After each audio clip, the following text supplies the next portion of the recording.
ഫാമിലിയോട് ഒത്തിരി സന്തോഷം, ഒത്തിരി നന്ദിയുണ്ട്. കൈകൂപ്പി ഞാൻ അവരുടെ അടുത്ത് വന്നത്. സായി ചേട്ടൻ രേണു ചേച്ചിയുടെ വീട്ടിലേക്ക് പോയി രേണു ചേച്ചിനെ സഹായിച്ചു എന്നുള്ള ന്യൂസ് കേട്ടു. ലൈക്ക് ഇതിൽ നിന്ന് എനിക്ക് എന്തെങ്കിലും ഒരു നന്മ, അതിനുള്ള സീനല്ല, അത് ഞാൻ ആദ്യം പറയുന്നു. എന്റെ സമാധാനത്തിന് ചെയ്തത്. കാരണം എനിക്ക് നാളെ ഈ ക്രിട്ടിക്കൽ രോഗമായിട്ട് നിൽക്കുന്ന ഒരാൾ നാളെ ഞാൻ രാവിലെ നീച്ചാലോ അല്ലെങ്കിൽ പെട്ടെന്നൊരു സാഹചര്യത്തിലോ അങ്ങനെ സംഭവിക്കാതിരിക്കട്ടെ, അങ്ങനെ എന്തെങ്കിലും ആയി കഴിഞ്ഞാൽ പിന്നെ എനിക്ക് ഇതിന്റെ മനസ്സിൽ നിന്ന് പോകില്ല. ഞാൻ അത് എന്റെ മൈൻഡ് ഭയങ്കര ഹോണ്ട് ചെയ്തു.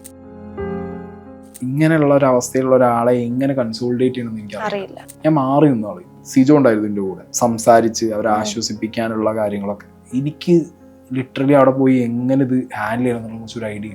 നാളെ അത് ആർക്ക് സംഭവിച്ചാലും എൻ്റെ അവസ്ഥ അത് നെഞ്ചു തൊട്ട് പറയാം. 48 വീഡിയോ രേണുവിനെ കുറ്റപ്പെടുത്തിയിട്ടല്ല ഞാൻ സപ്പോർട്ട് ചെയ്തിട്ട വീഡിയോന്റെ എണ്ണമായിരിക്കും കൂടുതൽ. പിന്നെ രേണുവിന് എതിരെ പറഞ്ഞിട്ടുണ്ടെന്നുണ്ടെങ്കിൽ രേണു എന്ന് പറഞ്ഞുള്ള ആ ഒരു ഹ്യൂമൻ ബീങ്ങിനെതിരെ അല്ല പറഞ്ഞു, അവർ ചെയ്ത സിറ്റുവേഷൻ. നമ്മൾ ചെയ്യുന്നത് ആരും അറിയരുത്, ഇരുകൈ അറിയരുത് എന്നുള്ളത് ഇപ്പോഴും എനിക്ക് അങ്ങനെയാണ്. ചില കാര്യങ്ങൾ അറിയിച്ച് തന്നെ ചെയ്യണം. ആർക്കെങ്കിലും ഇനി ഇതേപോലെ രേണുവിന്റെ കണ്ടന്റ് ചെയ്തവർക്ക് അവനാന്റെ ജീവിതത്തിൽ അവനാൻ സ്റ്റേബിൾ ആയിട്ട് നിൽക്കുന്ന സിറ്റുവേഷനിൽ നിങ്ങളുടെ കയ്യിൽ ബാങ്കിൽ എന്തെങ്കിലും ബാലൻസ് ഉണ്ടെങ്കിൽ ഒരു ഹെൽത്തി എമൗണ്ട് കൊടുത്താൽ അവർക്ക് ഇപ്പൊ ആരുടെ മുന്നിലും കൈ നീട്ടാതെ മുന്നോട്ട് പോകാൻ പറ്റും. ഇപ്പോൾ 100 പേര് റിയാക്ഷൻ രേണു ചേച്ചിന്റെ ചെയ്തതിൽ ഒരാൾ മാത്രമാണ് ചേട്ടൻ. ഇപ്പൊ നിങ്ങളെ ചാനൽ അടക്കം ഉണ്ടാവും, ഞാൻ റോങ് ആയിട്ടൊരു സാധനം കൊടുത്തിട്ട് അത് കണ്ടിട്ടായിരിക്കും ചിലപ്പോൾ ഏതെങ്കിലും ഒരാൾ നീ ആരുടെ രേണു കമന്റ് ഇട്ടെ, ഈ സാധനത്തിന് മുകളിൽ ഞാൻ ഇപ്പൊ കയറിയിട്ട് നിങ്ങൾ ആരും കമന്റ് ഇടരുത് എന്ന് പറഞ്ഞാൽ ഒരു കാര്യമില്ല. ഞാൻ റെസ്പോൺസിബിൾ ആണ്. ഇന്ന് രേണു ചേച്ചിന്റെ വീട്ടിലേക്ക് പോയി. എന്തായിരുന്നു വീട്ടിൽ പോയപ്പോൾ ചേച്ചിയുടെ അവസ്ഥയും കാര്യങ്ങളൊക്കെ? അവരുടെ ആ ഒരു സ്റ്റേജ് ഉണ്ടല്ലോ, അത് അങ്ങനെയാണ്, പറയാൻ താല്പര്യമില്ല. കാണില്ല കണ്ട് ഹാപ്പി ആയോ ചേച്ചിനെ? ഹാപ്പി ആവാൻ പറ്റില്ല ഈ ഒരു സിറ്റുവേഷനിൽ, ആരും കണ്ട ഹാപ്പി ആവും. അതങ്ങനെയാണ്. ഇച്ചു രേണു ചേച്ചിയെ കാണാൻ വരുന്നില്ല, അതിനെ കുറിച്ച് ചേട്ടൻ എന്തെങ്കിലും പറയാൻ? അതൊക്കെ വന്ന് കാണും, കാണാതിരിക്കുന്നു. അതൊക്കെ മിസ്അണ്ടർസ്റ്റാൻഡിങ് ഹാപ്പൻസ്. ഇപ്പൊ ഞാൻ എന്റെ അച്ഛനായിട്ട് എന്ത് പ്രശ്നത്തിലായിരുന്നു, എനിക്ക് മൂപ്പരെ കാണുന്ന സീനായിരുന്നു. ഇപ്പൊ വീട്ടിൽ വന്നിരിക്കുന്നു മൂപ്പര് കഴിഞ്ഞ ആഴ്ച. അതൊക്കെ അത്രേ ഉള്ളൂ. കുട്ടികളല്ലേ, അവർക്ക് ഇതിനെ കുറിച്ചൊന്നും ഐഡിയ ഇല്ലല്ലോ എന്താ എങ്ങനെയാണ്. അവരവരുടെ ഒരു വൈബില് പോകുന്നു. ചേട്ടന് വേണമെങ്കിൽ ചേട്ടന്റെ യൂട്യൂബിൽ തന്നെ ഇതൊരു വീഡിയോ ഒക്കെ എടുത്തിടാമായിരുന്നില്ല? ഞാൻ അങ്ങനെ ചെയ്തതൊക്കെ ചെയ്യാൻ നിന്ന് കഴിഞ്ഞാൽ ഞാൻ ഒരുപാട് വീഡിയോ ഉണ്ട്. എനിക്കിതിവിടെ കഴിഞ്ഞു പോയി. എന്റെ മനസ്സമാനത്തിനാണ്. ഇപ്പൊ ഞാൻ പറഞ്ഞല്ലോ, ഇവര് നാളെ ഒരാളുടെ മുന്നിൽ കൈ നീട്ടുന്നത് എനിക്ക് ചിന്തിക്കുമ്പോ തന്നെ എന്തോ പോലെ. കാരണം പറ്റില്ല. അവർ ഈ സിറ്റുവേഷനിൽ അവർ പോർട്രേറ്റ് ആയ ഒരു രീതിയുണ്ട്. നാളെ അങ്ങനെ വന്നാലും അത് സൊസൈറ്റി ആക്സെപ്റ്റ് ചെയ്യുക, വീണ്ടും ബ്ലെയിം ചെയ്യുക. ചേച്ചി നമ്മളോട് തന്നെ പറഞ്ഞൊരു കാര്യമാണ്, എനിക്ക് മുമ്പ് ഈ കാര്യം അറിയായിരുന്നു, അതുകൊണ്ട് തന്നെയാണ് സബ്സ്ക്രിപ്ഷൻ തുടങ്ങിയതും പൈസ ഉണ്ടാക്കാൻ തന്നെയാണ്. കാരണം അവർ ഫ്യൂച്ചർ നോക്കണം, അവരുടെ കറന്റ് സിറ്റുവേഷൻ നോക്കണം. ആൻഡ് സബ്സ്ക്രിപ്ഷൻ ഞാൻ ആദ്യം മുതലേ പറയുന്നുണ്ട്, എന്താണ് ഈ സബ്സ്ക്രിപ്ഷനിൽ മോശം? കാണാൻ താല്പര്യമുള്ളവർ മാത്രം കണ്ടാണ്. അതിന്റെ അടുത്ത് ലീക്കാക്കുകയും ചെയ്യും. അത് നിങ്ങൾ പൊട്ടന്മാരാണ്. സബ്സ്ക്രിപ്ഷൻ വെക്കുന്നേ വേണ്ടവൻ ആവശ്യക്കാരൻ കാശ് കൊടുത്ത് കണ്ടോന്നാണ്. പബ്ലിക് ന്യൂസൻസ് ഉണ്ടാക്കുന്നില്ല. ഇവിടുത്തെ ഒരു മൈൻഡ് സെറ്റ് ഞാൻ ആലോചിക്കുന്ന ആൾക്കാർ, ഒരു ക്ലീവേജ് കണ്ടാലോ നേവൽ കണ്ടാലോ അതുമോ മതിയോ, അത് പോയോ, തീർന്നോ നിങ്ങൾക്ക്? ഹായ് ഹലോ, എല്ലാവർക്കും നമസ്കാരം. മെയിൻ സ്ട്രീം മണ്ണിന്റെ മറ്റൊരു എപ്പിസോഡിലേക്ക് ഏവർക്കും സ്വാഗതം. ഞാൻ ആമിന സലീം. ഇന്ന് എന്നോടൊപ്പം ഉള്ളത് റിയാക്ഷൻ വീഡിയോസിന്റെ വ്ളോഗറിന്റെ ഒരു കിങ് ആണ്, സീക്രട്ട് ഏജന്റ്. അല്ല, സത്യല്ലേ പറഞ്ഞത്? അല്ല, നമ്മളൊക്കെ എപ്പോഴും ഏത് റിയാക്ഷൻ എടുത്ത് നോക്കിയാലും ആദ്യം നോക്കുന്നത് സൈഡ് സീക്രട്ട് ഏജന്റിനെയാണ്. സോ നമുക്ക് ഫസ്റ്റ് വരുന്നത് അതാണല്ലോ, അതോടെ അങ്ങനെ പറയാം. ഓക്കെ, ഇപ്പോ സായി ഇപ്പൊ ഒരു യൂറോപ്യൻ ട്രിപ്പിലൊക്കെയാണ് എന്ന് പറയുന്നത് കേട്ടു. എന്താണ് പ്ലാൻ? എന്തൊക്കെയാണ്? ചുമ്മാ പോയതാണ്. പോയിട്ട് തിരിച്ചെത്തിയോ?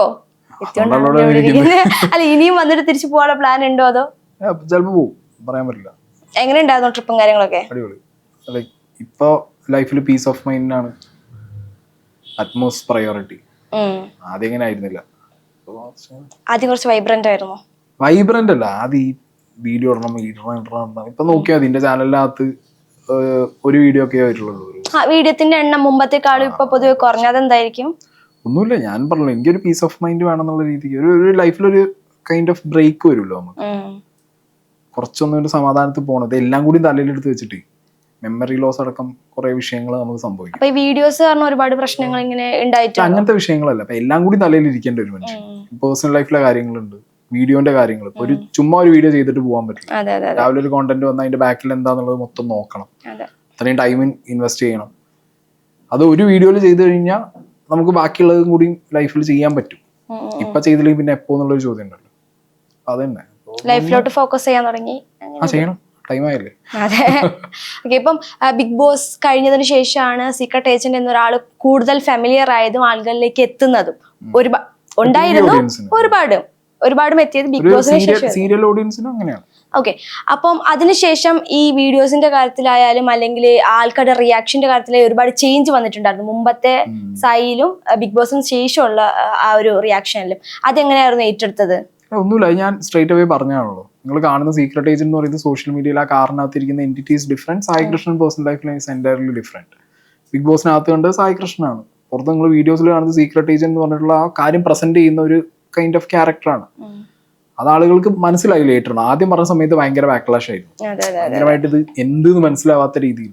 ശരിക്കും റിയൽ ഈസ് നോട്ട് റിയാലിറ്റി എന്നുള്ളതാണ് ഞാൻ വെച്ചത്. അത് പിന്നെ ആളുകൾക്ക് മനസ്സിലായി. ഇപ്പൊ എന്റെ വിഷയം വന്നില്ലെങ്കിലും ബാക്കിയുള്ളവരുടെ വിഷയം വന്നപ്പോ ഇപ്പോ തൊപ്പി നിഹാദായി, അങ്ങനെ കുറെ ആൾക്കാർ മാറി തുടങ്ങിയപ്പോഴും പിന്നെ കുറെ മുഖങ്ങൾ വീണപ്പോഴും മനസ്സിലായി ആൾക്കാർക്ക് റിയൽ ഈസ് നോട്ട് റിയാലിറ്റി എന്നുള്ളത്. ഞാനത് പിന്നെ ആദ്യം പറഞ്ഞു കേട്ട് ബിഗ് ബോസ് പോയി വന്നപ്പോ തന്നെ ഞാനത് പറഞ്ഞു, റിയൽ ഈസ് നോട്ട് റിയാലിറ്റി എന്നുള്ളത് ആദ്യം പറഞ്ഞു. ഇപ്പോ ബിഗ് ബോസ് സീസൺ 8 ഒരു സീസൺ ഇറങ്ങാനായിട്ട് പോവുകയാണ്. അപ്പം എന്താണ് ഇനി പുതിയതായിട്ട് പോകാൻ പോകുന്ന കണ്ടസ്റ്റൻസിനോട് എന്താണ് ഒരു മോട്ടിവേഷൻ കൊടുക്കാനുള്ളത്? മോട്ടിവേഷൻ ആയിട്ടൊന്നുമില്ല, ഗോ എൻജോയ്, അത്രേ ഉള്ളൂ. ഭയങ്കര ഇപ്പൊ പലരും ഓഡീഷനൊക്കെ അറ്റൻഡ് ചെയ്യണം എന്നൊക്കെ പറയുന്നവരൊക്കെ എന്നോട് ആദ്യം ചോദിക്കുന്നത് ചേട്ടാ അവിടെ അങ്ങനെയാണോ ഇങ്ങനെയാണോ എന്നൊക്കെ ചോദിക്കുന്നത്. നോർമലാണ്. നമ്മൾ പോയി എന്ത് ചെയ്തിട്ടും കാര്യമില്ല. അവിടെ അവരുടെ ഒരു എഡിറ്റേഴ്സ് പാനലുണ്ട്, അവര് പുറത്ത് വിടുന്നേ വിടും. പ്രത്യേകിച്ച് നമ്മൾ പോയിട്ട് എന്ത് ചെയ്തിട്ടും കാര്യം. ചേട്ടന്റെ പ്രഡിക്ഷൻ ലിസ്റ്റിൽ ആരെങ്കിലും ഒക്കെ ഉണ്ടോ, അറിയാവുന്ന ആരെങ്കിലും ഒക്കെ? ചേട്ടന്റെ പ്രഡിക്ഷൻ ലിസ്റ്റ് എങ്ങനെയാണ്? എനിക്ക് അങ്ങനെ പ്രഡിക്ഷൻ വെക്കാൻ ഒന്നാമതെന്താ പറയുക, ഇതിനകത്ത് പ്രഡിക്ഷൻ വെക്കാൻ ഭയങ്കര പാടാണ്. പോയി വന്നോടുകൂടി എനിക്ക് മനസ്സിലായി. ഓബിയസ്ലി എനിക്ക് ഇങ്ങനെ പറയാം, ഒരു സീരിയലിൽ നിന്ന് ഒരു 3-4 പേര് കാണും, റിയാലിറ്റി ഷോ നിന്ന് 2-3 ആൾക്കാർ കാണും, സോഷ്യൽ മീഡിയയിൽ നിന്ന് ഒരു 3-4 പേര് കാണും. പിന്നെ ഒരു ഏജ് കാറ്റഗറി നോക്കി ഇപ്രാവശ്യം എനിക്ക് തോന്നുന്നു ഒരു 25 ബിലോ അൺമാരീഡ് ആയിട്ടുള്ള സിംഗിൾ ആയിട്ടുള്ള ആൾക്കാർ ഒരുപാട് പേര് കാണും. കാരണം ഷോക്ക് ഏറ്റവും കൂടുതൽ ഒരു ഡയമെൻഷൻ വന്നൊരു സ്ഥലം കഴിഞ്ഞ 2 സീസണായിട്ട് അതാണ്. കാരണം പ്രണയം അങ്ങനത്തെ സാധനങ്ങളിലേക്ക് കൂടുതൽ ട്രാക്ഷൻ പോകുന്നു, സോഷ്യൽ മീഡിയ കണ്ടന്റുകൾ പോകുന്നു. സോ ഓബിയസ്ലി അവർക്ക് കോണ്ടന്റ് ആണ്, അവർ ആ ഷോ റൺ ചെയ്യുന്നത് തന്നെ റവന്യൂവിന് വേണ്ടിയിട്ടാണ്. സോ അതിൽ ട്രാക്ഷൻ കൂടുതൽ വരുന്നു എന്ന് കാണുമ്പോൾ അവർ ആ ഒരു കാറ്റഗറി ഓഫ് ആളുകളെ കൂടുതൽ എടുക്കും. പിന്നെ ഇപ്രാവശ്യത്തെ തീം എന്താണെന്ന് അറിയണം. പിന്നെ ഒരുപാട് നമ്മളുടെ സാധാരണക്കാരുണ്ടെന്ന് പറയുന്ന കോമണേഴ്സ് തന്നെ ഇത് വരും, ഈ ഒരു ഏജ് കാറ്റഗറി. എല്ലാവരും എന്താ പറയുക, ബിഗ് ബോസിനകത്ത് ശ്രദ്ധിക്കാതെ പോകുന്ന ഒരു ഏജ് കാറ്റഗറി ഫാക്ടറാണ്. നിങ്ങൾ എപ്പോ എടുത്തു നോക്കിയാലും മതി, ഒരു അച്ഛൻ അമ്മ പ്ലേസ് ചെയ്യാൻ പറ്റിയ 2 ആൾക്കാരെ ഫുഡ് ഉണ്ടാക്കാൻ വേണ്ടിയിട്ട് കുറച്ച് പേര് കാണും, അമ്മമാര് ഉണ്ടാവും. അമ്മ അന്നല്ല, ഫുഡ് ഉണ്ടാക്കാൻ പറ്റുന്ന ഒരു 30-35 ആ ഒരു ഏജുള്ള കുറച്ച് ആൾക്കാർ, വീട്ടമ്മമാര്, കല്യാണം കഴിച്ച അല്ലെങ്കിൽ സിംഗിൾ പാരന്റ് ആയിട്ടുള്ളവരൊക്കെ ഉണ്ടാവും. അത് കഴിഞ്ഞ് ചിലപ്പോൾ ഒരു കാറ്റഗറി നിങ്ങൾ കാണാൻ പോണത് ഡിവോഴ്സ് ആയിട്ട് നിൽക്കുന്ന, സെപ്പറേറ്റഡ് ആയിട്ട് നിൽക്കുന്ന കാറ്റഗറി ഉള്ളവരുണ്ടാവും. കല്യാണം കഴിക്കാതെ കുറച്ച് വൈബ്രന്റ് ആയിട്ട് അതിനകത്ത് വന്ന് പ്രണയിച്ച് കണ്ടന്റ് ഉണ്ടാക്കാന്ന് പറയുന്നവരുടെ എണ്ണം. ഏജ് കാറ്റഗറിയാണ് അവരുടെ ക്യാച്ച്. അധികാരും ഫോക്കസ് ആക്കി പോകുന്നില്ല. ഇപ്പോൾ കണ്ടസ്റ്റൻസിനോട് എനിക്ക് പറയാനുള്ളത്, ആരെങ്കിലും ഒക്കെ അപ്ലൈ ചെയ്യുന്നുണ്ടെങ്കിൽ നിങ്ങളുടെ ഏജ് കാറ്റഗറിയിൽ നിങ്ങൾക്ക് ഹോപ്പ് ഉണ്ടെങ്കിൽ മാത്രം ചെയ്താൽ മതി. ഇപ്പോൾ ഈ അച്ഛൻ അമ്മ അല്ലെങ്കിൽ ഈ വയസ്സ് കൂടിയ ക്യാരക്ടേഴ്സ് എന്ന് പറയുമ്പോൾ എപ്പോഴും അവരൊരു സീരിയൽ സിനിമ ഫേസ് ചെയ്യാൻ നോക്കും. അവിടെ ഒരിക്കലും ഒരു കോമണർക്ക്, ഏജ്ഡ് ആയിട്ടുള്ള ഒരു കോമണർക്ക് പോയിട്ട് ഒരു 45-50 വയസ്സിന്റെ ഇടയിൽ ഒരാൾ പോയ ഐ ഡോണ്ട് തിങ്ക് സോ. പക്ഷെ അത് സീരിയൽ സിനിമയിലുള്ള ആളുകൾക്ക് അവരൊന്നും കൂടി പ്രയോറിറ്റി കൊടുക്കും. കാരണം അങ്ങനത്തെ ഒരു ക്യാരക്ടർ വന്നാലും അവർക്ക് അറിയാം ഹൈ പേയ്മെന്റ് കൊടുത്താലും അവർ ഇത്ര ആഴ്ച നിൽക്കുള്ളൂ, അവർക്കും കൂടി ബെനിഫിറ്റ് ആണ്. അങ്ങനത്തെ കുറെ കാൽക്കുലേഷൻസ് ഉണ്ട്, ആ ഒരു മാത്ത് അതിനകത്തുണ്ട്, അധികം ശ്രദ്ധിച്ചിട്ടില്ല. ഇല്ല, ചേട്ടന് ഇപ്പൊ ബിബിയിൽ പോയതിന് ശേഷം പോവണ്ടായിരുന്നു എന്നൊരു തോന്നൽ എപ്പോഴെങ്കിലും? ഇല്ല, എനിക്ക് അങ്ങനെ തോന്നിയിട്ടൊന്നുമില്ല. അങ്ങനത്തെ തോന്നൽ എനിക്കില്ല. കാരണം എനിക്ക് ബെനിഫിറ്റ്സ് ആണ് അധികവും കിട്ടിയിട്ടുള്ളത്. പിന്നെ സോഷ്യൽ മീഡിയയിൽ നിന്ന് വരുന്ന ബാക്ക്ലാഷ് ആണ്, അത് എങ്ങനെ മാറ്റണം എന്നുള്ളത് എനിക്ക് നന്നായിട്ട് അറിയായിരുന്നു. ഞാൻ കൃത്യമായിട്ട് ഇപ്പോൾ എൻ്റെ അടുത്ത് നോക്കിയാൽ മതി, എനിക്ക് എവിടെയും ബിബി ഒരു ഭാരമായിട്ടില്ല. പണ്ട് 100 കമന്റ് വരുമ്പോൾ 99 കമന്റും നീ ബിഗ് ബോസിൽ എന്ത് ചെയ്തു എന്നായിരുന്നു. ഇപ്പൊ 100-ല് 99-ല് പോയിട്ടൊരു വന്ന 2-3 കമന്റ് നിന്റെ ബിബി ഇത്രേ പറയും. അങ്ങനെ ആരെങ്കിലും ഇട്ടാൽ തന്നെ അതിന്റെ അടിയിൽ വേറെ കമന്റ് വരും, പോയിനടാ അവിടെ നിന്ന് ഇപ്പോഴും ഈ ബിബി നോക്കി നടക്കുകയാണെന്ന് ചോദിക്കും. ഇപ്പൊ ഓരോ പ്രശ്നങ്ങൾ വരുമ്പം പഴയ പ്രശ്നങ്ങൾ ഇങ്ങനെ മാറിക്കൊണ്ടിരിക്കും. പ്രശ്നങ്ങളല്ല, ഇത് ലൈം ലൈറ്റിൽ നിൽക്കും. ഞാൻ ചെയ്യുന്ന കണ്ടന്റുകൾ എന്ന് പറഞ്ഞാൽ എപ്പോഴും ലൈം ലൈറ്റിൽ നിൽക്കുന്നതാണ്, വരുന്ന സാധനങ്ങളാണല്ലോ ചെയ്യുന്നത്. അപ്പൊ അതെപ്പോഴും ലൈം ലൈറ്റിൽ നിർത്താൻ പറ്റുന്ന കപ്പാസിറ്റി ഉള്ള ടോപ്പിക്കുകളാണ്. പക്ഷെ ബിഗ് ബോസിന്റേതായിട്ടുള്ള ഒരു ബാഗേജ് ഒന്നും എനിക്കില്ല. അങ്ങനത്തെ ഉണ്ടോന്ന് ചോദിച്ചാൽ ഫിസിക്കലി ഉണ്ട്. കാരണം അതിനകത്ത് പോയിട്ട് എനിക്ക് ഫിസിക്കൽ സ്ട്രെയിൻ ഒരുപാട് ഉണ്ടായിട്ടുണ്ട്. അത് സ്റ്റിൽ ഹോണ്ടിങ് ആണ്, അതില്ലാന്ന് ഞാൻ ഒരിക്കലും പറയില്ല. കാരണം അത് പോകുന്ന കണ്ടസ്റ്റൻസിനോടും എനിക്ക് പറയാനുള്ളത്, അപ്പൊ ചിലർ ഞാൻ കണ്ടിട്ടുണ്ട്. ഇപ്പൊ ഞാൻ തന്നെ ചെയ്തൊരു പൊട്ടത്തലുണ്ട്. ബിഗ് ബോസ് പോകുമ്പോഴത്തേക്ക് ഞാൻ നല്ല ബൾക്കായിട്ട് പോയി. ഐ തിങ്ക് ഒരു 90-92 കിലോ ഒക്കെ ആയിരുന്നു ഞാൻ പോയ സമയത്ത്. തിരിച്ചു വന്നപ്പോൾ 67 ഒക്കെ. അപ്പോൾ അത് ഭയങ്കര സീനാണ്. തിരിച്ചു വന്നതിന് ശേഷം കൃത്യമായിട്ട് നിങ്ങളുടെ ബോഡി മെന്റൽ സ്ട്രെങ്ത് ഒക്കെ അസസ് ചെയ്യണം.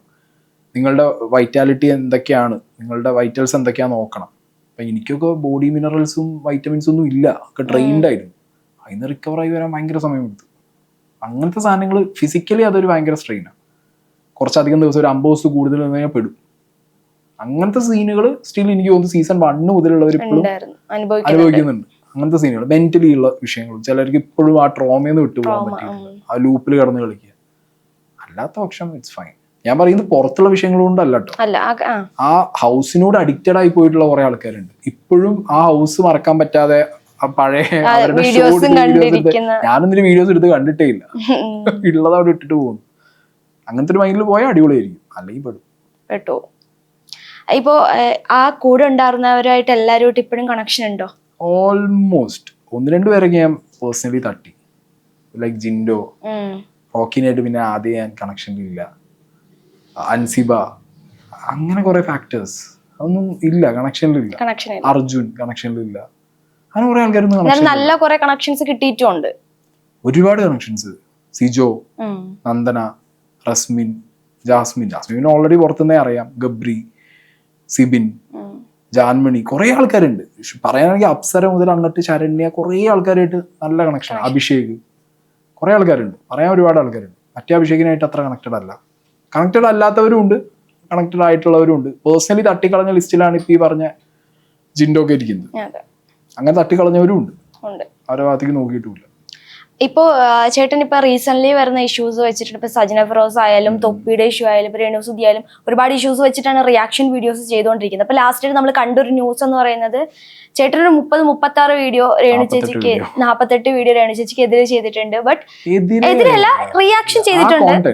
കോണ്ടന്റ് വെച്ചിട്ട് അത് വെച്ചിട്ട് ചെയ്തിട്ടുണ്ട്. അപ്പം അതിൽ നിന്ന് ഒരു പൈസ ചേച്ചിക്ക് കൊടുക്കും എന്നൊരു നമ്മൾ ന്യൂസ് കേട്ടു. അപ്പം ഒരു പ്രേക്ഷകൻ എന്ന നിലയിൽ ഭയങ്കര സന്തോഷമാണ് തോന്നി. ഒരുപാട് പേര്, ഞാൻ അടക്കം തന്നെ ഒരു 5-6 ഇന്റർവ്യൂ ചേച്ചി ഇത് എടുത്തിട്ടുണ്ട്. പക്ഷെ ഞാൻ സാലറി ബേസ്ഡ് ആണ്, അപ്പൊ എനിക്കൊന്നും സഹായിക്കാൻ പറ്റുന്നില്ല എന്നൊരു സങ്കടം എനിക്കുണ്ട്. ബട്ട് ചേട്ടനെ കൊണ്ട് ചെയ്യാൻ പറ്റിയല്ലോ എന്നുള്ളൊരു ലൈക്ക് ഫസ്റ്റ് ഓഫ് ഓൾ എന്താ പറയുക, ഇതിപ്പോ ഞാൻ ഒരിക്കലും ഇത് ലൈക്ക് ഇതിൽ നിന്ന് എനിക്ക് എന്തെങ്കിലും ഒരു അതിനുള്ള സീനല്ല. അത് ഞാൻ ആദ്യം പറയുന്നു. ഞാനിപ്പോ ഈ ഇന്റർവ്യൂ എടുക്കുന്ന തന്നെ രേണുവിന്റെ വീട്ടിൽ പോയി വന്നിട്ടാണ്. ഞാൻ പോലും അറിയാതെ നിങ്ങൾ എന്നെ വിളിച്ചത്. എങ്ങനെ അറിഞ്ഞു തന്നെ എനിക്ക് ചേച്ചിനെ വിളിച്ച് പറഞ്ഞിട്ടുണ്ടായിരുന്നു ഇങ്ങനെ വന്നു. അതാണ് ചേട്ടന്റെ ഡയറക്ഷൻ നേരത്തെ ഞാൻ ആലോചിച്ചത്. ഞാൻ ആരോടും പറഞ്ഞില്ലല്ലോ, പിന്നെ ഇങ്ങനെ ഇവരെ അറിഞ്ഞത്. ഫൈൻ. അപ്പോ ഞാൻ പോയി, ഞാൻ കണ്ടു. ഇന്നെ കൊണ്ട് ചെയ്യാൻ പറ്റുന്നത് ഞാൻ ചെയ്തു, ഞാൻ പോകുന്നു. ഞാൻ ചെയ്തത് വേറൊന്നുമല്ല. എനിക്ക് ഉറപ്പിച്ച എന്റെ എന്താ പറയാ, എന്റെ നെഞ്ചു തൊട്ട് പറയാം, 48 വീഡിയോ രേണുവിനെ കുറ്റപ്പെടുത്തിയിട്ടല്ല ഞാൻ ഇട്ടിട്ടുള്ളത്. ഞാൻ സപ്പോർട്ട് ചെയ്തിട്ട വീഡിയോന്റെ എണ്ണമായിരിക്കും കൂടുതൽ.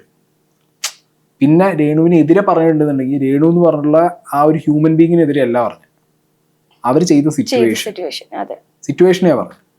പക്ഷെ ഞാനിത് ചെയ്യാൻ കാരണം എന്താ വെച്ചെങ്കിൽ ഇതൊരു മാതൃകയായിട്ട് നാളെ വരണം. കാരണം ഞങ്ങള് റിയാക്ഷൻ വീഡിയോസ് ചെയ്യുന്നവർക്ക് എപ്പോഴുള്ള ഒരു ചീത്തപ്പേര് എന്ന് പറഞ്ഞാൽ, ഞങ്ങൾ ഈ വൾച്ചേഴ്സ് പോലെ, ഈ കഴുകൻ കുട്ടികളെ പോലെ നമ്മൾ അതേഴ്സ് കണ്ടന്റ് ഫീഡ് ചെയ്യാണ്. നിങ്ങൾ ലീച്ച് ക്രിയേറ്റേഴ്സ് അല്ലേന്ന് പലരും ചോദിക്കാറുണ്ട്. യെസ് വി ആർ ആണ്. പക്ഷെ ഇത് ചെയ്യാൻ പാടില്ലെന്നൊന്നും എവിടെയില്ല. യൂട്യൂബിന്റെ നിയമത്തിലും എവിടെയില്ല. ഫെയർ യൂസ് പോളിസി ഉള്ളിടത്തോളം കാലം നമുക്ക് ചെയ്യാം. ഇത് ചെയ്യുമ്പോൾ ഇപ്പോ ഇങ്ങനത്തെ ഒരു സിറ്റുവേഷൻ വന്നു ഒരാൾക്ക്, നമ്മൾ ഒരാളെ വെച്ച് ഇത്രയും കണ്ടന്റ് ചെയ്തു, ആ വ്യക്തിക്ക് ഇപ്പൊ ഈ വയ്യായിക എന്ന് പറഞ്ഞാൽ ഭയങ്കര ഡെസ്പറേറ്റ് ആയിട്ടുള്ള ഒരു സിറ്റുവേഷനാണ്. ആ വ്യക്തിക്ക് ലൈഫിൽ ഒന്നും ഉണ്ടാക്കിയിട്ടില്ലല്ലോ. ആ വ്യക്തി ഒന്നും ഉണ്ടാക്കിയിട്ടില്ല. നാളെ ആരുടെയും മുന്നിൽ പോയി കൈ നീട്ടാനാണെങ്കിലും ആ വ്യക്തിക്ക് പറ്റാത്തൊരു സിറ്റുവേഷൻ. കാരണം പണ്ട് ഇതിന്റെ ബാക്ക് സ്റ്റോറി എടുത്ത് നോക്കിയാൽ അറിയാം. അങ്ങനത്തെ ഒരു സിറ്റുവേഷനിൽ നിൽക്കുന്ന ഒരാളെ ഞാൻ എന്താണെങ്കിലും അവരെ പേര് പറഞ്ഞ ഒരു ഇത്ര എമൗണ്ട് ഉണ്ടാക്കി, അത് ഇന്നാൽ കഴിയുന്ന, ഞാൻ പറയുന്നത് ഒരു അങ്ങനെയൊന്നുമില്ല, എനിക്ക് കഴിയുന്നത്. കാരണം ഈ കിട്ടുന്ന എമൗണ്ട് ഞാൻ ചെലവാക്കിയിട്ടുണ്ടാവും, എന്തെങ്കിലും കാണില്ലായിരിക്കും. പക്ഷെ ഇപ്പൊ കഴിയുന്നത് എന്താ, സപ്പോർട്ട് ചെയ്യാൻ, അത് സപ്പോർട്ട് ചെയ്യുക എന്നുള്ളത് ഞാനൊരു മാതൃക കാണിച്ചത്. കാരണം നാളെ അത് വേറെ ആർക്കും അഡാപ്റ്റ് ചെയ്യാം. അതിനൊരു വലിയ മനസ്സാണല്ലോ. ഞാൻ ഇന്റെ സമാധാനത്തിന് ചെയ്തതാ. ഞാൻ പറയുന്നത് ഇന്റെ സമാധാനം ഉണ്ട്. കാരണം എനിക്ക് നാളെ, കാരണം ഈ ക്രിട്ടിക്കൽ രോഗമായിട്ട് നിൽക്കുന്ന ഒരാൾക്ക് നാളെ ഞാൻ രാവിലെ നീച്ചാലോ അല്ലെങ്കിൽ പെട്ടെന്നൊരു സാഹചര്യത്തിലോ അങ്ങനെ സംഭവിക്കാതിരിക്കട്ടെ, അങ്ങനെ എന്തെങ്കിലും ആയി കഴിഞ്ഞാൽ പിന്നെ എനിക്ക് ഇതിന്റെ മനസ്സിൽ നിന്ന് പോകില്ല. സത്യം. ഞാൻ അത് എന്റെ മൈൻഡ് ഭയങ്കര ഹോണ്ട് ചെയ്തു. പിന്നെ ഞാൻ വിചാരിച്ചു ഓക്കെ ലെറ്റ്സ് ഇതിപ്പോ ഞാൻ ഇങ്ങനെ ചെയ്താ നാളുകളിൽ നമുക്കുള്ളൊരു ചീത്തപ്പേരുണ്ട്, ഈ ഇങ്ങനത്തെ കോണ്ടന്റ് ചെയ്യുന്നവർക്കുള്ളൊരു ചീത്തപ്പേര്. അതൊന്നും ഒരു എന്താവാ ഓക്കെ നമ്മളൊരു പാർട്ട് ചെയ്യുന്നുണ്ട് എന്നുള്ളത് ചില കാര്യം ഞാൻ പണ്ട് എന്താ മനസ്സിൽ വിചാരിച്ചെന്ന് പറയാം, നമ്മൾ ചെയ്യുന്നത് ആരും അറിയരുത്, ഇരു കൈ അറിയരുത് എന്നുള്ളത് ഇപ്പോഴും എനിക്ക് അങ്ങനെയാണ്. പക്ഷെ ഞാൻ എപ്പോഴും ശ്രദ്ധിച്ചെന്താ ചില കാര്യങ്ങൾ അറിയിച്ച് തന്നെ ചെയ്യണം. സത്യമാണ്. ചില കാര്യങ്ങൾ അറിയണം സമൂഹം, കാരണം അതിൽ നിന്ന് 10 ആള് പഠിച്ചാൽ അതൊരു വലിയ കാര്യമായിരിക്കും. അത്രയും വിചാരിച്ചിട്ടുള്ളൂ. ആർക്കെങ്കിലും ഇനി ഇതേപോലെ രേണുവിന്റെ കണ്ടന്റ് ചെയ്തവർക്ക് എന്തെങ്കിലും, ഞാൻ പറയുന്നത് എല്ലായിടത്തും കൊടുക്കണമെന്നല്ല, അവനാന്റെ ജീവിതത്തിൽ അവനാൻ സ്റ്റേബിൾ ആയിട്ട് നിൽക്കുന്ന സിറ്റുവേഷനിൽ നിങ്ങളുടെ കയ്യിൽ ബാങ്കിൽ എന്തെങ്കിലും ബാലൻസ് ഉണ്ടെങ്കിൽ അതൊന്നൊരു ഹെൽത്തി എമൗണ്ട് കൊടുത്താൽ അവർക്ക് ഇപ്പൊ ആരുടെ മുന്നിലും കൈ നീട്ടാതെ മുന്നോട്ട് പോകാൻ പറ്റും. അത്രേ ഉള്ളൂ. നാളെ അവര് സർവൈവ് ചെയ്ത് തിരിച്ചു വന്നാൽ അവര് വീണ്ടും കോണ്ടന്റ് അല്ലേ നിങ്ങൾ ചെയ്തോ, വീണ്ടും കോണ്ടന്റ് ആണ്. അവരാരോടും നോ പറഞ്ഞിട്ടില്ല, ഒരാളോട് ഇന്റെ വീഡിയോ ചെയ്യരുതെന്ന് പറഞ്ഞിട്ടില്ല. നാളെ നിങ്ങൾക്ക് ഇനിയും കോണ്ടന്റ് ആണ് അവര് ചെയ്തു, ദാറ്റ്സ് ഇറ്റ്, അത്രേ ഉള്ളൂ. അല്ലാതെ അതിൽ കൂടുതലൊന്നും ഞാൻ ചിന്തിച്ചിട്ടില്ല. ഇപ്പോ 100 പേര് റിയാക്ഷൻ രേണു ചേച്ചിന്റെ ചെയ്തതിൽ ഒരാൾ മാത്രമാണ് ചേട്ടൻ. ഈ ചേട്ടൻ ഇപ്പൊ 48 വീഡിയോ, അതിനേക്കാളും അപ്പുറത്ത് ഒരുപാട് പേര് ഇഷ്ടംപോലെ വീഡിയോസ് ചെയ്തിട്ടുണ്ട്. അപ്പം ഇപ്പോഴും കുറ്റപ്പെടുത്താനാണ് ആൾക്കാർ കൂടുതലും. അത് ഹാപ്പൻസ്, അതെന്താ പറയാ, അതിന്റെ ഭാഗമായിട്ടാണ് ഞാനും ഇപ്പൊ നിങ്ങളെ ചാനൽ അടക്കം ഉണ്ടാവും. കാരണം എന്താ വെച്ചെങ്കിൽ നമ്മൾ പുറത്ത് കൊടുക്കുന്ന ഒരു സാധനം അത് കണ്ട് മാനിപ്പുലേറ്റ് ആയിട്ടാവും ഒരു കമന്റ് വരും. അപ്പൊ അങ്ങനെ നമ്മൾ കൊടുത്തൊരു സാധനത്തിന് മുകളിൽ ഞാൻ കയറിയിട്ട് നാളെ എല്ലാവരും നന്മവരാവണം എന്ന് പറഞ്ഞാൽ ഞാൻ അതിന് ഏറ്റവും വലിയ കാരണക്കാരനാണ്.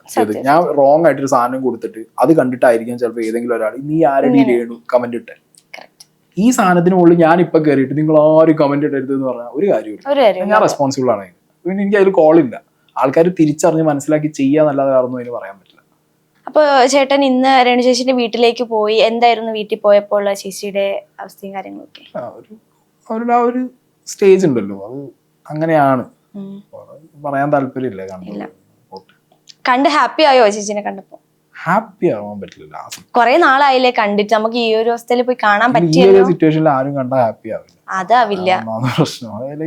അതങ്ങനെയാണ്. പിന്നെ ഞാനെന്താ പറയാ, എനിക്ക് ഇങ്ങനത്തെ അവസ്ഥയിലുള്ള, സീരിയസ്ലി പറയാ, എനിക്ക് ഇങ്ങനെയുള്ള ഒരു അവസ്ഥയിലുള്ള ഒരാളെ എങ്ങനെ കൺസോൾട്ടേറ്റ് ചെയ്യണമെന്ന് എനിക്ക് അറിയില്ല. ഞാൻ മാറി നിന്ന ആള് ഇന്നും അതാണ്ടായിരുന്നു. ലൈക്ക് സിജോ ഉണ്ടായിരുന്നു എൻ്റെ കൂടെ, അവൻ കൂടുതൽ സംസാരിച്ച് അവരെ ആശ്വസിപ്പിക്കാനുള്ള കാര്യങ്ങളൊക്കെ. എനിക്ക് ലിറ്ററലി അവിടെ പോയി എങ്ങനെ ഇത് ഹാൻഡിൽ ചെയ്യണം എന്നുള്ള കുറിച്ചൊരു ഐഡിയ ഇല്ല. നാളെ അത് ആർക്ക് സംഭവിച്ചാലും എൻ്റെ അവസ്ഥ അതാണ്. ഇപ്പൊ ഞാൻ ഏറ്റവും കൂടുതൽ ഇഷ്ടപ്പെടുന്ന എൻ്റെ ഡോഗ്സാണ്. എൻ്റെ ഒരു ഡോഗ് ക്യാൻസർ വന്നാ മരിച്ചത്. സത്യം പറഞ്ഞ എൻ്റെ വീട്ടുകാരടക്കം എന്നെ തെറ്റിദ്ധരിച്ചു ഒരു സമയത്ത്. കാരണം ഇവരെന്താ തിരിഞ്ഞു, എനിക്ക് പറ്റുന്നില്ല. എനിക്ക് എന്റെ മനസ്സിനകത്ത് ഓടിക്കളിച്ച് നടക്കുന്ന എനിക്ക് ആ സിറ്റുവേഷൻ എങ്ങനെ ഹാൻഡിൽ ചെയ്യണം എന്ന് എനിക്ക്, കാരണം ആ സിറ്റുവേഷനിലേക്ക് പോയാൽ ഞാൻ ഡള്ളാവും, ഞാൻ ഡെസ്പായി പോകും, ഞാൻ ഡിപ്രഷന് പോകും. അപ്പൊ ഞാൻ അങ്ങനെ പോകാതിരിക്കാനാണ് ഞാൻ ശ്രദ്ധിക്കുന്നത്. ഞാൻ അങ്ങനെ പോയാൽ പിന്നെ കാര്യമില്ല. അപ്പൊ എനിക്ക് ഇങ്ങനത്തെ കാര്യങ്ങൾ ഭയങ്കര സീനാണ്. ഞാൻ മാക്സിമം ഞാൻ അവിടെ സൈലന്റ് ആയിട്ട് അതിന്റെ ഭാഗത്ത് നിന്നിട്ട് ഞാൻ പോരും. ഇന്നിപ്പോ അത്രേ ഉണ്ടാവുള്ളൂ. ഞാൻ അവിടെ പോയി ഞാൻ കണ്ടു ഞാൻ പോകുന്നത് കൂടുതലൊന്നും. ഇപ്പോ നമ്മൾക്ക് ഒരുപാട് ന്യൂസ് കേൾക്കുന്നുണ്ട്, കിച്ചു രേണു ചേച്ചിയെ കാണാൻ വരുന്നില്ല. അപ്പം ചേട്ടനും റിയാക്ഷനിൽ ഇതുപോലെ ഒരു ചെറുതായിട്ട് സൂചിപ്പിച്ചിട്ടുണ്ടായിരുന്നു. അതിനെ കുറിച്ച് ചേട്ടൻ എന്തെങ്കിലും പറയാൻ? വന്ന് കാണും, കാണാതിരിക്കുന്നില്ല. എന്തായാലും അമ്മയല്ലേ, മിസ്അണ്ടർസ്റ്റാൻഡിങ് ഹാപ്പൻസ്. ഇപ്പൊ ഞാൻ എന്റെ അച്ഛനായിട്ട് എന്ത് പ്രശ്നത്തിലായിരുന്നു, എനിക്ക് മൂപ്പരെ കാണുന്ന സീനായിരുന്നു. ഇപ്പൊ വീട്ടിൽ വന്നിരിക്കുന്നു മൂപ്പര് കഴിഞ്ഞ ആഴ്ച. അതൊക്കെ അത്രേ ഉള്ളൂ. അതിനിപ്പോ ഈ ചിലര് പറയും ബ്ലഡ് റിലേഷൻ അല്ലല്ലോ, അങ്ങനെ പലതും പറയും. But end of the day അത് എന്താണെങ്കിലും കാണും. ഓക്കെയോ, അതൊന്നും അതൊക്കെ ചെറിയ ചെറിയ മിസ്അണ്ടർസ്റ്റാൻഡിങ്ങുകളാണ്, ഒന്നും കാര്യമൊന്നും. കുഞ്ഞിനെ കണ്ടോ? കണ്ടു. എന്ത് പറയുന്നു മോൻ? അവിടെ തിരിച്ചെഴുതി നടക്കുന്നുണ്ട്. കുട്ടികളല്ലേ, അവർക്ക് ഇതിനെ കുറിച്ചൊന്നും ഐഡിയ ഇല്ലല്ലോ എന്താ എങ്ങനെയാവും. അവരവരുടെ ഒരു വൈബില് പോകുന്നുണ്ട്. ഇപ്പോ ചേട്ടന് വേണമെങ്കിൽ ചേട്ടന്റെ യൂട്യൂബിൽ തന്നെ ഇതൊരു വീഡിയോ ഒക്കെ എടുത്തിടാമായിരുന്നില്ല, എന്തുകൊണ്ട് അത് ചെയ്തില്ല എന്നൊരു ചോദ്യം വന്നാൽ ചേട്ടൻ എന്തായിരിക്കും പറയാ? ഇല്ല, ഞാൻ അങ്ങനെ ചെയ്തതൊക്കെ ചെയ്യാൻ നിന്ന് കഴിഞ്ഞാൽ ഞാൻ ഒരുപാട് വീഡിയോ ഉണ്ട്. എനിക്ക് താല്പര്യമില്ല, എനിക്കിതിവിടെ കഴിഞ്ഞു പോയി, അത്രേ ഉള്ളൂ. അല്ലാതെ ഞാൻ പറഞ്ഞു ഇന്ന മനസ്സമാനത്തിനാണ്, അത്രേ ഉള്ളൂ. അല്ലാതെ അതിലും കൂടുതൽ ഞാൻ ചിന്തിച്ചത് ഇതാ. ഇത് സാധാരണ ഞാൻ ഇതുവരെ ഉള്ളതൊന്നും ഞാൻ എവിടെയും പറഞ്ഞിട്ടൊന്നുമില്ല. എവിടേക്കോ 1-2 വട്ടം അങ്ങനെ പറഞ്ഞു എന്നല്ലാതെ വേറെ കുറെ കാര്യങ്ങൾ. ഇതിപ്പോ ഞാൻ പറഞ്ഞല്ലോ, ഇവര് നാളെ ഒരാളുടെ മുന്നിൽ കൈ നീട്ടുന്നത് എനിക്ക് ചിന്തിക്കുമ്പോ തന്നെ എന്തോ പോലെ. കാരണം പറ്റില്ല. അവർ ഈ സിറ്റുവേഷനിൽ അവര് പോർട്രേറ്റ് ആയ ഒരു രീതിയുണ്ട്. ആ രീതി വെച്ച് നോക്കുമ്പോൾ എനിക്ക് തോന്നുന്നില്ല അവര് നാളെ അങ്ങനെ വന്നാലും അത് സൊസൈറ്റി ആക്സെപ്റ്റ് ചെയ്യുക, അവരെ വീണ്ടും ബ്ലെയിം ചെയ്യുള്ളൂ. ഉറപ്പായിട്ടും. ഇതിപ്പോ ചേച്ചി നമ്മളോട് തന്നെ പറഞ്ഞൊരു കാര്യമാണ്, എനിക്ക് മുമ്പ് ഈ കാര്യം അറിയായിരുന്നു, അതുകൊണ്ട് തന്നെയാണ് സബ്സ്ക്രിപ്ഷൻ തുടങ്ങിയതും പൈസ ഉണ്ടാക്കാൻ തന്നെയാണ്. അതിപ്പോഴാണ് ആൾക്കാർക്ക് മനസ്സിലായി തുടങ്ങിയത്. ഈവൻ നമ്മൾ ആ പഴയ സമയത്ത് നമ്മൾ ഒരുപാട് പറഞ്ഞിട്ടുണ്ട്, നാണല്ലേ. ഞാൻ പറഞ്ഞത് ഈവൻ ഞാനായാലും ക്വസ്റ്റ്യനിലൂടെ ഞാൻ ചോദിച്ചിട്ടുണ്ട്, അത് ശരിക്കും കണ്ടിട്ടുള്ളവരൊക്കെ അറിയാലോ, ചോദിച്ചിട്ടുണ്ട് എന്തിനാ ഇങ്ങനെ സബ്സ്ക്രിപ്ഷൻ ഓരോന്ന് കാണിക്കുന്നത് എന്നൊക്കെ ചോദിച്ചിട്ടുണ്ട്. അപ്പം ഇപ്പൊ മനസ്സിലാവുന്നു അവര് പൈസക്ക് വേണ്ടിയിട്ടാണ്, ഈ ഒരു കാര്യം മനസ്സിൽ വെച്ചിട്ടാണ്. ഇതെന്താ അറിയോ, ഓരോരുത്തർക്ക് പൈസ ഉണ്ടാക്കുക ഓരോ നാക്കാണ്. ഞാൻ അങ്ങനെ എപ്പോഴും വിചാരിക്കും, പണം ഉണ്ടാക്കുക എന്ന് പറയുന്നത് ഒരു കൈൻഡ് ഓഫ് നാക്കാണ്. അതെല്ലാ മനുഷ്യനും ഒരുപോലെ ആവണമെന്നില്ല. ചിലർ പഠിച്ചത് തന്നെ ജോലിയാക്കി മാറ്റും. എന്റെ ലൈഫിൽ എന്ന് പറഞ്ഞാൽ പഠിച്ചതിനായിട്ട് ഒരു ബന്ധമില്ലാത്ത പണി ഞാൻ ചെയ്യുന്നത്. എനിക്ക് പ്രൊഫഷണലി ആവണമെന്ന് പാഷനേറ്റ് ആയിട്ട് പോയ സാധനവും അല്ല ഇത്. പക്ഷെ ഞാൻ ഇന്ന് പൈസ ഉണ്ടാക്കാൻ പഠിച്ചു. എനിക്കൊരു കൈൻഡ് ഓഫ് നാക്ക് കിട്ടി. അത് കിട്ടാത്തവരുണ്ടാവും, അവർ ചിലപ്പോൾ ഡെസ്പറേറ്റ് ആവും. അങ്ങനെ നടക്കുന്ന സമയത്താവും അവർക്കൊരു ഇൻകം സോഴ്സ് എവിടെയെങ്കിലും ഓപ്പൺ ആയി കിട്ടും. അപ്പൊ അവർ അതിൽ പിടിക്കും. കാരണം അവർക്ക് ഫ്യൂച്ചർ നോക്കണം, അവരുടെ കറന്റ് സിറ്റുവേഷൻ നോക്കണം. ആൻഡ് സബ്സ്ക്രിപ്ഷൻ ഞാൻ ആദ്യം മുതലേ പറയുന്നുണ്ട്, എന്താണ് ഈ സബ്സ്ക്രിപ്ഷനിൽ മോശം? ഞാൻ പറയട്ടെ, സബ്സ്ക്രിപ്ഷൻ തന്നെ വെച്ചത് എന്തിനാ? കാണാൻ താല്പര്യമുള്ളവർ മാത്രം കണ്ടാൽ മതി. ഇത് കാണും വേണം, എന്നൊരു കുറ്റവും പറയും, അതെടുത്ത് ലീക്കാക്കുകയും ചെയ്യും. അപ്പൊ ഞാനതാ ചിന്തിച്ചേ, നിങ്ങൾ പൊട്ടന്മാരാണ്. സബ്സ്ക്രിപ്ഷൻ വെക്കുന്നതേ വേണ്ടവൻ ആവശ്യക്കാരൻ കാശ് കൊടുത്ത് കണ്ടോന്നാണ്. പബ്ലിക് ന്യൂസൻസ് ഉണ്ടാക്കുന്നില്ല. ഇല്ല, അവര് പ്രൈവറ്റ് ആയിട്ടാണ്. ഇനി ഇതിൽ വലിയ നിയമപരമായിട്ടുള്ള കോംപ്ലിക്കേഷൻ ഉണ്ട്. ഇൻസ്റ്റാഗ്രാം പോലത്തെ ഒരു പ്ലാറ്റ്ഫോമിനകത്ത് ന്യൂഡിറ്റി ഇട്ട് കഴിഞ്ഞാൽ ഇൻസ്റ്റാഗ്രാമിന്റെ അടുത്ത് പുറത്ത് കളയും. അതിന് സബ്സ്ക്രിപ്ഷനിൽ കൊണ്ടുപോയി ന്യൂഡിറ്റി ഇട്ടാലും പുറത്ത് കളയും. ഇവിടുത്തെ ഒരു മൈൻഡ് സെറ്റ് ഞാൻ ആലോചിക്കുന്ന ആൾക്കാരുത്. ഒരു ക്ലീവേജ് കണ്ടാലോ നേവൽ കണ്ടാലോ അതുമോ മതിയോ, അത് പോയോ, തീർന്നോ നിങ്ങൾക്ക്? അവർക്ക് ഇതെന്തോ വലിയ അപരാധമാണ് ഈ കാണിച്ചു കൊടുക്കുന്നത്. ഏത് ഈ വീഡിയോസിൽ വന്ന് കാണിക്കുന്ന പരിപാടി. അങ്ങനെയാണെങ്കിൽ നിങ്ങളെ പഴയ പുസ്തകങ്ങൾക്ക് നോക്ക്, പുരാതന പുസ്തകങ്ങൾ. ഈ സെറ്റപ്പ് തന്നെ ദേവദാസിമാർ എന്നൊക്കെ പറയില്ലേ, രാജകുമാര സദസ്സിലൊക്കെ. അന്നൊക്കെ അവര് ഭയങ്കര സംഭവമായിരുന്നു. ഇപ്പൊ ബ്രോത്തൽസ് ഇല്ല, വേശ്യാലയങ്ങളില്ല, വേശ്യാവൃത്തി ഭയങ്കര മോശമായിട്ടാണ് കാണുന്നത്. ഇപ്പൊ ഞാൻ യൂറോപ്പ് ടൂർ പോയി വന്ന സമയത്ത് ഞാൻ കണ്ടൊരു കാര്യം എന്ന് പറഞ്ഞാൽ, റോട്ടിൽ കൂടി ആരെന്ത് ഡ്രസ് ഇട്ട് നടന്നാലും ഒരുത്തരും തിരിഞ്ഞു നോക്കുന്നില്ല. ആവശ്യമുള്ളവൻ അവിടെ ഈസി ആയിട്ട് റെഡ് സ്ട്രീറ്റ് തുറന്നു വെച്ചിട്ടുണ്ട്. ബ്രോത്തൽസ് ഉണ്ട്, വേണം നിങ്ങൾ പോ. പൈസ മുടക്കി അവിടെ പോയി തിരിച്ചു വന്നു. ഇവിടെ പിന്നെ മലയാളികളുടെ ഒരു പ്രത്യേകതയല്ലേ, ഇവിടെ ഭയങ്കര, എനിക്കിപ്പോഴും ഈ കാലം ഇത് മാറാൻ ഭയങ്കര പാടാണ്. അത് പാടാ. ചിലപ്പോ നമ്മളുടെ ഒരു ജനറേഷൻ വളർന്നു വലുതായി, നമ്മളൊക്കെ പാരന്റ്സ് ഭയങ്കര പാടാ. കാരണം ഇപ്പോഴും ഇപ്പൊ എനിക്ക് കിട്ടിയ ഒരു പാരന്റിങ് ആയിരിക്കില്ല വേറൊരാൾക്ക് കിട്ടുന്നത്. അവർക്ക് കിട്ടുന്ന പാരന്റിങ് ചിലപ്പോൾ ഇങ്ങനെ ആയിരിക്കും, അയ്യോ ആ ഡ്രസ്സ് ഇട്ടാ പ്രശ്നം, ഈ ഡ്രസ്സ് നിന്റെ കുട്ടിയെ നീ ഇങ്ങനെ വളർത്തണം, ഈ കൈൻഡ് ഓഫ് സാധനമായിരിക്കും. ചാൻസ് ഇല്ല. അത് കുറെ ജനറേഷൻ എടുക്കും. കേരളത്തിൽ മാറി വരണം എന്നുണ്ടെങ്കിൽ ടൈം എടുക്കും. ഇതിപ്പോ അങ്ങനത്തെ ആ മൈൻഡിലാണ് സബ്സ്ക്രിപ്ഷൻ കാണുന്നത്. ഇതെന്തോ വലിയ ഭീകര വിഷയമാണ് എന്നാ പറയുന്നത്. സബ്സ്ക്രിപ്ഷൻ തുടങ്ങിയ പെണ്ണാണോ പോക്ക? ഈ ആണ് തുടങ്ങിയ എന്താ? ഞാൻ നോക്കുമ്പോ ഇപ്പൊ അഭിഷേക് ശ്രീകുമാർ ഓൻ സബ്സ്ക്രിപ്ഷൻ തുടങ്ങിയിട്ടുണ്ട്. ഓനെ പോയിട്ട് ആരെങ്കിലും എടാ മെയിൽ വേശി എന്ന് വിളിച്ച് ഞാൻ കണ്ടിട്ടില്ല. ഇപ്പൊ എനിക്ക് അറിയുന്ന ഒരാൾ അവനാണ്, അതുകൊണ്ട് അവന്റെ കാര്യം പറഞ്ഞു. അങ്ങനെ ഒരുപാട് പേരുണ്ട്. ആണുങ്ങൾ സബ്സ്ക്രിപ്ഷൻ തുടങ്ങിയവര് പോയിട്ട് നീ പോക്ക് കേസല്ലേ, ഹാൻഡിനെ വളയ്ക്കാൻ നടക്കണോ ആരെയും ചോദിക്കൂ ഇല്ല. ഇത് പെണ്ണുങ്ങൾ മാത്രം തുടങ്ങുമ്പോൾ എന്താ അത്ര വലിയ വിഷയം എനിക്ക് മനസ്സിലാവും. ആണുങ്ങൾ തുടങ്ങുമ്പോ ഒരു പ്രശ്നമല്ല.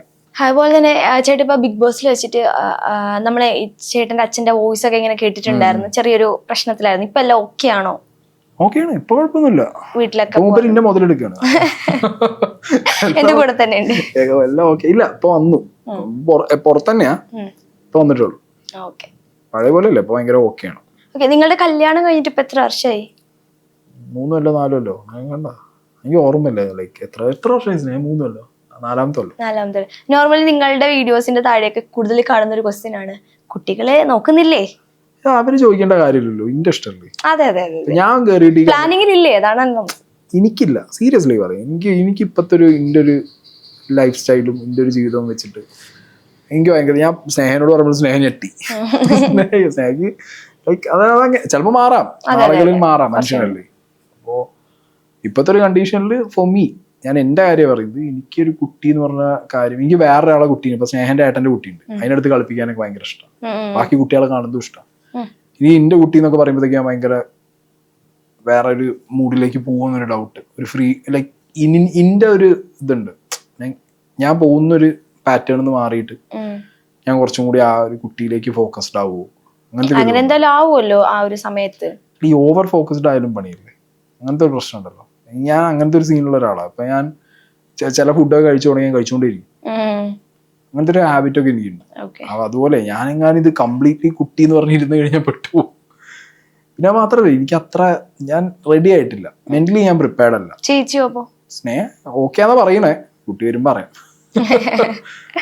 അല്ല അതിനിടയിൽ നാട്ടിൽ ഗർഭം ഉണ്ടാക്കി കുറെ. സ്നേഹയുടെ വയറ് ഭക്ഷണം കഴിച്ചിട്ടോ ഗ്യാസ് കൊണ്ടൊക്കെ അല്ലെങ്കിൽ ഡ്രസ്സ് ഇടുമ്പോ ചാടുമ്പോ കുറെ വട്ടമായി സ്നേഹ ഗർഭിണി എന്നുള്ളത്. ഞാൻ അറിയാതെ ഗർഭോ എങ്ങനെടാ ദിവ്യ ഗർഭം ഞാൻ ചിന്തിച്ചു പോയി. ഇപ്പൊ ഓരോ ആഴ്ചയും ഓരോ കണ്ടന്റ്സ് വരുന്നുണ്ടെങ്കിൽ ദിവസവും ഓരോ കണ്ടന്റ് ഇങ്ങനെ വന്നോണ്ടിരിക്കുന്നു, ഓരോ ഇഷ്യൂസ് ഉണ്ടായിക്കൊണ്ടിരിക്കുന്നുണ്ട്, നമുക്ക് റിയാക്ട് ചെയ്യാൻ കണ്ടന്റ്സ് ഉണ്ട്. ഇവൻ ഒരു ദിവസം ഈ കണ്ടന്റ് അങ്ങ് നിക്കില്ല ഇല്ലേ. ഇനിയിപ്പോ യൂട്യൂബ് ബാൻ ചെയ്തെന്ന് വിചാരിച്ചോ, എന്താ ചെയ്യാ? എനിക്ക് ബാക്കപ്പ് ഉണ്ടായി, ഞാൻ ജീവിക്കും. ഞാൻ ഒരു മലപ്പുറക്കാരനാണ്, ഞാൻ എങ്ങനെ ജീവിക്കും? എങ്ങനെയെങ്കിലുമൊക്കെ ജീവിക്കും. സ്കൂളിൽ പഠിക്കുമ്പോൾ തന്നെ സ്റ്റാമ്പ്, കാർഡ്, ജാമ്പയ്ക്ക ഇതൊക്കെ 50 പൈസക്ക് 25 പൈസക്ക് ഒരു ഉറുപ്പിക ഞങ്ങൾ പെറുക്കി വിറ്റിട്ടുണ്ട്. കട്ട പൊട്ടിച്ച് കമ്പി എടുത്ത് വിറ്റിട്ടുണ്ട്. എല്ലാ പരിപാടിയും ചെയ്തിട്ടുണ്ട്. എന്നെ സംബന്ധിച്ചിടത്തോളം അതൊരു വിഷയമില്ല. ഞാൻ ഒരിക്കലും ഇപ്പൊ യൂട്യൂബിൽ നിന്ന് ഇറങ്ങി അയ്യോ ഇനി കണ്ടു കഴിഞ്ഞാൽ ഇന്നെ കണ്ടവരുണ്ട്. യൂട്യൂബിൽ ഇൻസ്റ്റാഗ്രാമിലുള്ള സമയത്ത് A4 ഷീറ്റ് പേപ്പറും തൂക്കി വടകരയിൽ കൂടിയും കണ്ണൂരിൽ കൂടിയും ഞാൻ എടുത്തിട്ട് ഞാൻ പോയിട്ടുണ്ട്. ഒന്നും എനിക്ക് അങ്ങനത്തെ വിഷയമുള്ള കാര്യമില്ല. ഞാൻ അങ്ങനത്തെ സാധനങ്ങളൊന്നും ബോദർ ചെയ്യുന്നില്ല.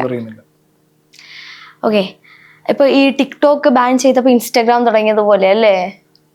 അത് ആക്ച്വലി അത് തുടങ്ങാനുള്ള കാരണം എന്താ വെച്ചാൽ ഒരു വാശിപ്പുറത്ത് തുടങ്ങിയതാണ്. ടിക്ടോക്ക് പോയപ്പോ ഈ ഇൻസ്റ്റാഗ്രാമിലുള്ളവർക്ക് ഭയങ്കര കുരുവായിരുന്നു ടിക്ടോക്കിലുള്ളവരോട്.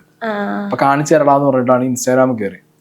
ഇൻസ്റ്റാഗ്രാമിന്റെ അത് അടിച്ചു കളഞ്ഞ കണ്ണൂരുള്ള കമ്മ്യൂണിസ്റ്റ് പാർട്ടിക്കാരായ കുറച്ച് നല്ലവരായ DYFIന്റെ ആൾക്കാരാണ്. അവരോട് എനിക്കിപ്പോ നന്ദിയുണ്ട്. അതുകൊണ്ട് ഞാൻ കാശുണ്ടാക്കാൻ തുടങ്ങി.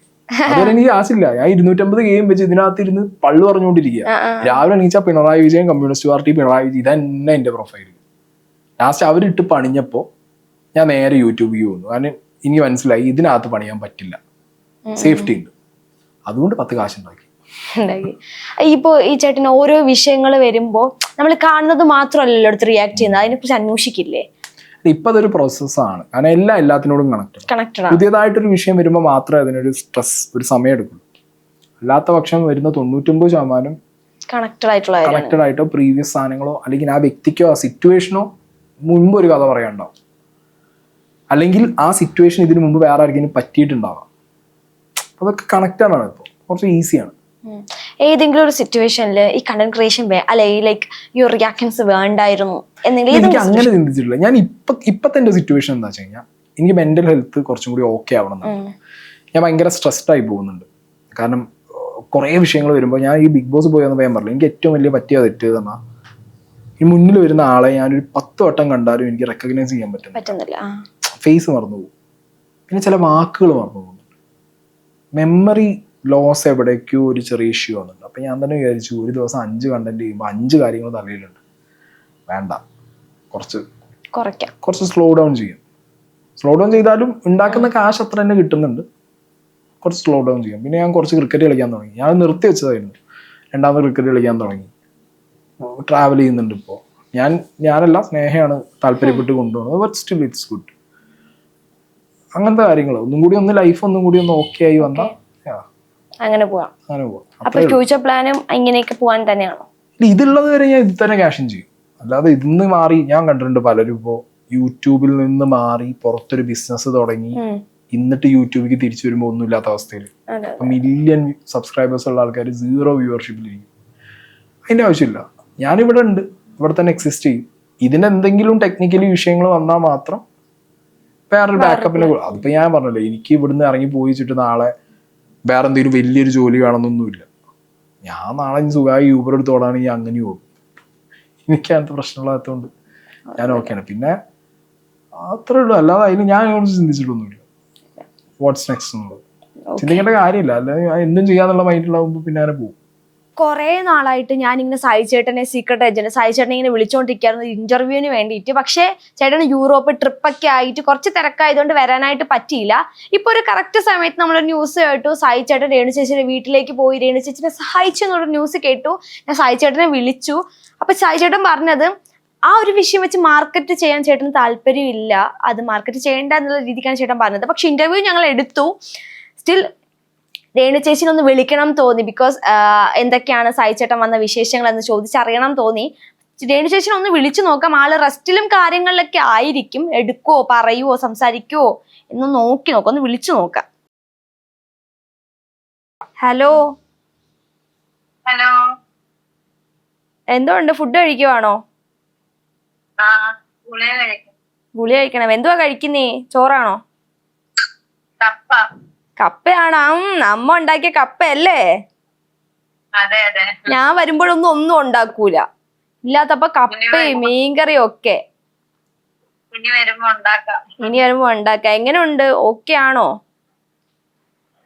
തളർച്ചയായിരുന്നു. കീമോ എടുത്ത് ആന്റിബോഡി കുത്തിവെച്ച് അതിന്റെയൊക്കെ തളർച്ച ക്ഷീണമായിട്ട് കിടപ്പായിരുന്നു. ചൂടായിരുന്നു, ശരീരം മുഴുവൻ ചൂടായിരുന്നു. ഓ, ചൂടാണ്. അപ്പൊ നമ്മള് ഇന്ന് ഇങ്ങനെ ഒരു ന്യൂസ് കേട്ടു, സായി ചേട്ടൻ വീട്ടിലേക്ക് വന്നു. അപ്പൊ ഇന്റർവ്യൂവിന് കുറച്ച് മുമ്പ് ചേട്ടൻ ഞങ്ങളുടെ അടുത്ത് ഉണ്ടായിരുന്നു. അപ്പൊ ചേട്ടൻ പറഞ്ഞു ചേട്ടന് മാർക്കറ്റ് ചെയ്യാനൊന്നും താല്പര്യമില്ല, അതുകൊണ്ട് ചേട്ടൻ ഇന്റർവ്യൂ കഴിഞ്ഞ് ചേട്ടൻ പോയതിനു ശേഷമാണ് ഞാൻ രേണു ചേച്ചിനെ വിളിക്കുന്നത്. എനിക്ക് സത്യം പറഞ്ഞാൽ ഞാൻ ന്യൂസ് കണ്ടായിരുന്നു വരുന്നത്. പക്ഷെ സത്യമായിട്ടും എനിക്ക് സന്തോഷമായി, ഒരുപാട് സന്തോഷം. ഞാൻ ആ എമൗണ്ടിന്റെ കാര്യം ഒന്നും പറയണ്ട, സായി ചേട്ടനത് പറയാൻ ആഗ്രഹിക്കുന്നില്ല. എനിക്ക് നല്ലൊരു എമൗണ്ട് എനിക്ക് തന്നു. ഞാൻ ഇവിടെ ചൂട് പിടിച്ച് കിടക്കുമായിരുന്നു. സായി വൈഫും സിജോയും വൈഫും കൂടാണ് വന്നത്. എന്നെ കണ്ട് സംസാരിച്ച് ഞാനിപ്പം ഹടകടപ്പാണ് കിടക്കുന്നത്. എനിക്ക് എഴുന്നേക്കാൻ പോലും വയ്യ. പക്ഷെ അവര് പോയപ്പോ ഞാൻ പുറകെ പോയി ഒരു നല്ലൊരു എമൗണ്ട് തന്നെ ചേച്ചി വേഗം പോയി AC മേടിക്കാൻ പറഞ്ഞു. ഞാൻ ഓടിച്ചെന്ന് ഇവരുടെ അടുത്ത് കൊടുത്തിട്ട് ഇവരോടിപ്പോയി എന്റെ ചേച്ചി ചേട്ടൻ പോയി AC മേടിച്ച് നാളെ ഫിറ്റ് ചെയ്യത്. ശരീരത്തിലെ ചൂടൊക്കെ മാറിപ്പോ സായി അത് വലിയൊരു ഉപകാരമാണ് എനിക്ക് ചെയ്തത്. എന്നെ എന്താ പറയാ, ഞാൻ ആ തുകയൊന്നും ഞാൻ പറയുന്നില്ല, പക്ഷെ അത് വലിയൊരു തുക തന്നെയാണ്. എന്റെ ലൈഫിൽ എനിക്കത് ഭയങ്കര സന്തോഷമായി. ഒരുപാട് പേര് എന്നെ വന്ന് കണ്ട്, എന്റെ സുഹൃത്ത്. ഞാൻ ആവശ്യപ്പെട്ടിട്ടല്ല കേട്ടോ, ഒരിക്കലും ഞാൻ ആവശ്യപ്പെട്ടിട്ടല്ല. ഒരു പൈസ ആരോട് ഞാൻ ആവശ്യപ്പെട്ടിട്ടില്ല. പക്ഷെ എന്റെ സുഹൃത്തുക്കളും എന്റെ വീട്ടുകാരും എന്നെ ഒരുപാട് സഹായിക്കും. എന്റെ യൂട്യൂബ് ചാനൽ വരെ എനിക്ക് വീഡിയോ എടുത്തു തരാനും ഒക്കെ എന്റെ ആങ്ങളമാരെ സഹായിക്കുന്നു. കരീഷ്മയാണേലും എന്റെ സുഹൃത്തുക്കൾ, അപ്പുറത്തെ തിരുമേനി, എല്ലാരും എന്നെ വിളിച്ച് ഒരുപാട് കാര്യങ്ങൾ തിരക്കുന്നുണ്ട്, പ്രാർത്ഥിക്കുന്നുണ്ട്. വിഷമിക്കാതിരിക്കുക ചേച്ചി, ഇങ്ങനെ സഹായിക്കാൻ ഒരുപാട് പേരില്ലേ കൂടെ? ദൂരെ നിന്നൊക്കെ ഒരുപാട് പേര് വന്നിട്ട് സഹായിച്ചു. എന്റെ ദൈവത്തെ ഞാൻ നന്ദി ഇപ്പോ എപ്പോഴും കരയിട്ടു. അല്ലെങ്കിൽ ശാരീരികമായിട്ട് ഭയങ്കര അസ്വസ്ഥതയാണ്, എഴുന്നേക്കാൻ വയ്യായിരുന്നു. നടുവൊക്കെ പൊട്ടുക. ഫുഡ് കഴിക്കാൻ വേണ്ടിട്ട് ഞാനിപ്പോ നിർബന്ധിച്ചവരെ എഴുന്നേപ്പിച്ച് എന്തെങ്കിലും കഴിക്കട്ടെ തോന്നി എഴുന്നേപ്പിച്ചതാ. എനിക്ക് സായിയോടും ഫാമിലിയോടും അതുപോലെ എന്നെ സഹായിച്ച എല്ലാവരോടും എനിക്ക് ഒത്തിരി സന്തോഷം, ഒത്തിരി നന്ദിയുണ്ട്. കൈകൂപ്പി ഞാൻ അവരുടെ അടുത്ത് വന്നത്. ചേച്ചി സമാധാനമായിട്ടിരുന്ന് നന്നായിട്ട് ഫുഡൊക്കെ കഴിക്ക് കേട്ടോ. എല്ലാവരും കൂടെ ഉണ്ട്, നമ്മളെല്ലാവരും പ്രാർത്ഥിക്കുന്നുണ്ട്. എന്തായാലും ചേച്ചി പറയെ പോലെ തന്നെ ഇങ്ങനെ വരും. അപ്പോൾ നന്നായിട്ട് ഫുഡൊക്കെ കഴിക്ക്, നന്നായിട്ട് ഹെൽത്തി ആയിട്ട് തന്നെ ഇരിക്കുക കേട്ടോ. എല്ലാവരും കൂടെ ഉണ്ട് കേട്ടോ. ഞാൻ എന്തായാലും ഒരു ദിവസം വീട്ടിലേക്ക് വരാം. ഓക്കെ ചേച്ചി.